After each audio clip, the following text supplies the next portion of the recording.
sekarang apa sih sebenarnya? Saya tetap masih jadi pengacara, pengangguran banyak acara makanya bisa nemenin. Masih seperti biasa kalau saya. Kalau aku lebih ke olahraga aja sih, sama kebetulan juga usahanya di bidang olahraga juga, jadi satu bidang lah, nyambung gitu. Usahanya apa?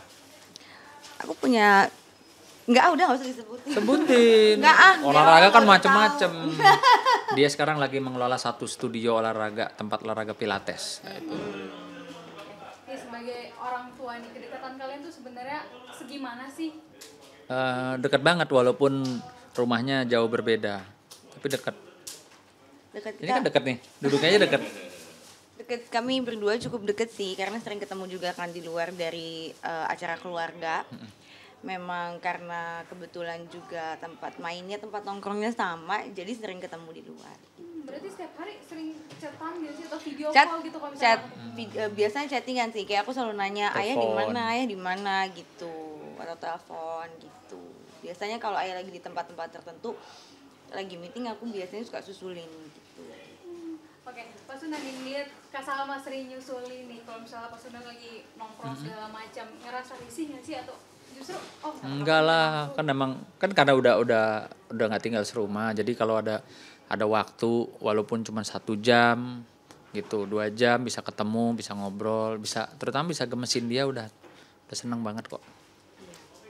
mungkin ya kita flashback ke masa kecil nih, mungkin apa sih yang membuat Kak Sunan tuh maksudnya Pak Sunan tuh lebih sayang sama Kak Salma gitu, ada nggak sih momen-momen yang pengen kalian lakuin bareng gitu waktu kalian masih kecil gitu? Kalau dulu dari kecil dari TK sampai selesai SMA, sekolah setiap hari setiap pagi saya nganter itu. Terus kalau pergi jalan-jalan tuh itu salah satu agenda yang saya benar-benar tunggu. Dalam seminggu saya bekerja, Sabtu dan Minggu tuh itu waktu yang benar-benar saya tunggu-tunggu, bisa bawa dia jalan. Waktu masih kecil kan ya emang cuman punya dia kan, nah, adiknya kan belum ada, jadi betul-betul fokusnya ke dia, ngajak main, terus dulu main ngegambar, puzzle ini itu. Dan yang pasti kalau pergi sama kita walaupun ada ibunya, kalau udah urusan ke toilet, urusan pup, pasti papanya yang ngeberesin dia gitu. Tapi kalau Kak Salma sendiri mungkin ada nggak sih pengen diulang masa-masa kecil bareng ayah? Kalau diulang mungkin sebenarnya bukan diulang sih, lebih tepatnya karena itu kebiasaan-kebiasaan itu masih kita lakuin sampai sekarang ya. Iya sih. Jadi kayak misalnya memang quality time dan lain-lainnya. Cuma mungkin sekarang bedanya kalau dulu kecil ngegambar, sekarang ngobrolin tuker pikiran, sharing, ada kasus apa-apa segala macam, lebih ke situ sih. Karena tidak ada yang berubah sebenarnya, hanya aktivitasnya aja yang berubah. Waktu kecil ya main-main, sekarang duduk di mana ngobrol sambil ngopi, sambil sharing makanan kayak gitu sih. Jadi kalau diulang sampai sekarang masih sama, nggak ada yang berubah. Tapi mungkin Kak Salma mau nggak sih Kak ikut jejak ayah jadi pengacara gitu? Kalau adiknya mau nih, nggak tahu kalau dia. Aduh, mungkin kan ibu sudah, adik sudah. Kayaknya aku Tetap mau jadi pengusaha kayaknya. satu anomali di keluarga aja gitu. Karena kebetulan memang sebenarnya suka-suka aja, happy. Aku suka ngobrol masalah entah itu politik, hukum dan lain-lain ya suka. Cuma memang mungkin nggak tahu ya, aku ngelihatnya dunia pengacara tuh agak keras aja untuk perempuan. Jadi lebih baik ya udahlah jadi entrepreneur aja. Tapi padahal kalau saya lihat dia sangat memiliki bakat. Dia bisa mendebat saya, bisa mendebat ibunya. Itu kan bakat. Semua anak perempuan kan Itu mendebat bakat. bapaknya. Bakat itu sebenarnya. Jadi seorang pengacara itu harus jago berargumentasi. Nah, dia punya bakatnya sebenarnya gitu. Tapi kalau Pak Sunan sendiri mungkin ada sebagai ayah ada rasa sedih nggak sih kalau Kak Salma tuh nggak ngikutin jejak orang tua gitu? Kalau dari dulu memang saya sudah sepakat sama ibunya anak-anak bahwa anak-anak tidak akan kita paksakan harus jadi dokter, harus jadi tentara, harus jadi profesi ini itu enggak. Berikan mereka kepercayaan dan kebebasan mau jadi apa. Itu aja. Kak Salma kalau ngeliat sosok ayah nih sebagai orang tua seperti apa sih yang Kakak lihat? Rese. Enggak sih, kalau rese sih enggak sih, lebih apa ya? Lebih kalau dibilang protektif enggak, cuma lebih ke percaya kali ya. Kata siapa Tapi nggak protektif lu? tetap apa namanya, aku tuh pasti kena filter gitu loh, pasti ada aja info yang masuk ke ayah tuh pasti ada aja, jadi akunya juga nggak bisa aneh-aneh lah gitu kan. Tadi malam masih ditelepon ibu kan, ayah suruh kan, coba cek anaknya di mana gitu kan? Enggak, itu kan karena mau syuting hari ini gitu. Terus apa ya, yang pasti sih luar biasa lah ya gitu. Apa namanya, sayangnya, kasih sayangnya, penerimaannya dan lain-lain gitu. Jadi kayak nggak berubah, nggak tahu kenapa ya belakangan ini malah kita jadi deket banget gitu. Itu karena kamu nggak ada pacar aja. Coba kan ada pacar, wah. Kak ketemu yuk, nggak ini sibuk gitu. Oh biasanya dulu kayak gitu Pak kalau sama Iya emang. Iya. Ya iya Iya. emang benar. Dia kalau sama pacarnya udah fokus sama pacar. Nggak fokus juga lah, cuma kan maksudnya bucin cukup inilah kalau ini. Tapi biasanya tuh kadang kalau pengen ketemu sama ayah kan nggak mungkin ngajak pacar terus kan gitu. Jadi kayak ya udah aku paling bilangnya aku lagi sama pasanganku atau apa segala macam. Cuma ya kalau single memang pasti aku pribadi lebih baik nyari ayah di mana siang-siang daripada harus kayak nongkrong ketemu temen-temen cari cowok. Iya kalau aku gitu. Nah aku males Cowok nggak usah dicari, nanti dia datang sendiri kok. Baiklah. Emang nggak pernah nyari. Iya. Tapi Kak Salma pengen gak sih mungkin punya sosok suami yang seperti ayah? Mungkin gini, aku tuh selalu berpikiran gini, nggak bagus juga kalau misalnya seorang anak perempuan punya papa yang baik gitu misalnya, pengennya tuh kayak papanya, karena percaya itu nggak akan ada.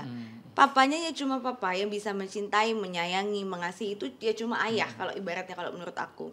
Jadi mungkin ada beberapa karakternya ayah yang memang aku jadikan standar dalam hidup, tapi juga nggak yang maunya seperti ayah plek ketiplek gitu, nggak juga, karena memang gak bakalan ada juga. Takutnya kalau misalnya pengennya yang seperti ayah harus seperti ayah, nanti nggak dapet jodoh karena ayahnya cuma satu gitu kalau aku. Tapi ada beberapa karakternya seperti kayak pekerja keras, terus juga sayang sekali sama keluarga, nggak pernah kasar, nggak pernah marah, nggak temperamen dan lain-lainnya. Itu aku pengen banget yang kayak gitu-gitu. Iya, jadi memang saya nerapin di rumah ya sama anak-anak. Saya keras, saya fighternya itu hanya di luar. Ketika di rumah itu boleh tanya dia dari kecil hampir nggak pernah dicubit aja, nggak pernah gitu loh, nggak pernah. Jadi ya lucu lah dari kecil tuh kalau ditanya ayah nggak pernah marah katanya. Ingat banget waktu ditanya di rumah siapa yang galak, ayah nggak pernah marah. Karena memang marah sih ada, tapi keras ada, tapi buat saya tidak pernah ada tangan lah gitu istilahnya. Gitu. Tapi Kak maaf ya aku flashback juga ya. Kakak kan sempat bercerai ya kayak sebagai ayah tuh apa sih yang jadi garda terdepan untuk anak, apa yang udah dilakukan Pak Sunan untuk anak? Gini, kalau saya kan lebih saat ini khususnya ya lebih kepada segala sesuatu apa yang menimpa jalan cerita keluarga kita ini ya udah kuasanya Tuhan lah ya yang punya rencana dan bekerjanya seperti apa, sehingga kalau saya pribadi menyimpan satu kekecewaan yang berlebihan apalagi sampai dendam itu nggak ada gunanya, itu capek. Jadi kita lebih kepada mengikhlaskan apa yang kurang baik ya, mungkin dirasa kurang enak bagi kita sekeluarga gitu loh, daripada harus apa ya kecewa terus-terusan apa marah dendam gitu, enggak. Tapi banyak juga Pak netizen yang mungkin apa ya namanya ngata-ngatain Kak Salma gitu. Tanggapannya gimana sih Pak? Iya, itu tadi saya bilang ya, kadang sih ya namanya secara manusia, kadang ayah suka respon aja gitu, lu nggak usah banyak ngomong, lu kan nggak tahu gitu ya. Tapi pikir-pikir udahlah ngapain gitu loh, nggak dibawa baper, itu aja kata kuncinya, nggak dibawa baper. Jadi mau ngomong apa, ngatain apa ya silakan saja, itu kan penilaian mereka ya. Tapi saya sendiri, saya mantepin diri saya nggak mau yang namanya bawa baper apa jadi marah berlebihan ya. Kalau cuman spontan, ngapain sih lo misalnya kalau lagi live di TikTok apa di Instagram, ngapain sih lo ngomong-ngomong anak gue, udah lo keluar aja deh gitu, lo kan nggak tahu gitu. Kalau Kak Salma sendiri Kak ngeliat banyak nih netizen juga yang komentarnya yang jahat-jahat lah, tanggapannya gimana sih Kak? Aduh, kalau aku sudah tutup komen. Sudah nggak bisa di komen, nggak bisa di DM, nggak bisa diapa-apain. Cuma bisa dilihat. Cuma bisa dilihat aja. Jadi bukan karena apa? Karena memang itu bukan mengganggu ya. Maksudnya itu bisa mengganggu. Jadi aku lebih baik sekarang hidup kalau yang bikin ribet, bikin pusing, nggak usah. Udah di tahap yang kayak gitu sih kalau aku. Jadi maksudnya kan ya pasti berdampak, misalnya kalau orang Instagram itu kan berdampak ke engagement lah, masalah komen-komen itu nggak apa-apa, yang penting aku nggak pusing dah gitu aja. Kalau aku sekarang sih gitu ya, bukan nggak mau di komen, tapi ya udah nggak mau aja, nggak mau baca, nggak mau denger, nggak mau tahu gitu. Tadi kan Bapak bilang kalau Kak Salma lagi single nih. Tapi kan udah caranya juga udah cukup lama ya Pak ya. Ada nggak sih mungkin ngedorong Kak Salma, ayo dong nikah dong gitu? Enggak sih, enggak. Saya nggak tipe-tipe yang ayo dong kapan ini itu, enggak. Yang kayak kalau kata orang-orang zaman dulu tuh kalau ada acara keluarga gitu kan terus ditanya mana ini pasangannya, mana terus kapan ini itu, enggak ada.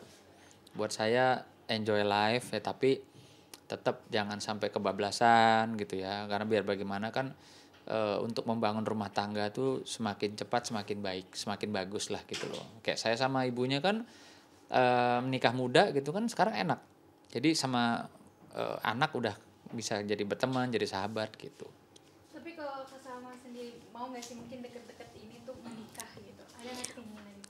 Kalau dibilang nggak pengen menikah, itu kan bohong ya, nggak mungkin. Itu kan kerinduan semua orang untuk berumah tangga, punya keluarga dan lain-lainnya gitu. Cuma kalau aku saat ini masih masih merasa belum ada yang cocok aja. Jadi memang semenjak berpisah, terus habis itu kan berpacaran lagi, berteman dekat lagi. Itu kan setiap berteman dekat itu pasti ada pelajarannya kan.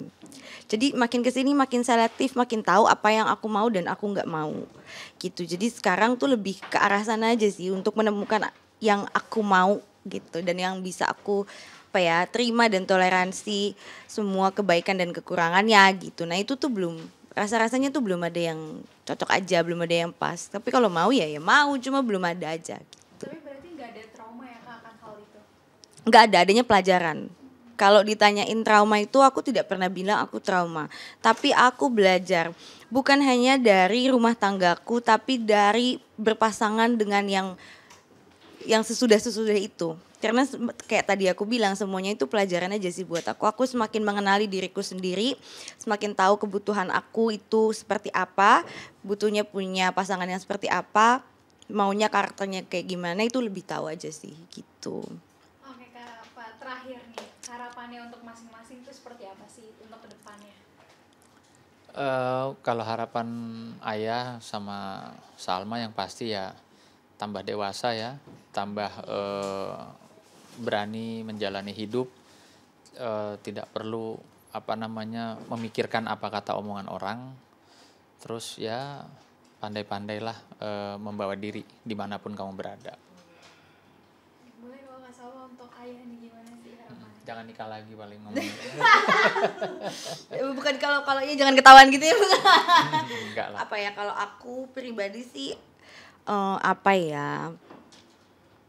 kalau aku bingung juga ya harapannya buat ayah harapannya ya semoga sehat selalu, panjang umur, terus karirnya semakin bagus.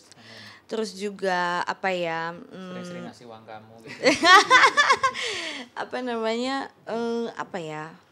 Ya pokoknya sehat selalu, bahagia selalu. Terus jangan lupa untuk selalu happy, karena kita nggak mau nanti di masa tuanya nanti ayahnya stres, terus nanti sakit-sakit penyakitan. Jaga makan, jaga kesehatan, jangan lupa olahraga, itu sih. Oke.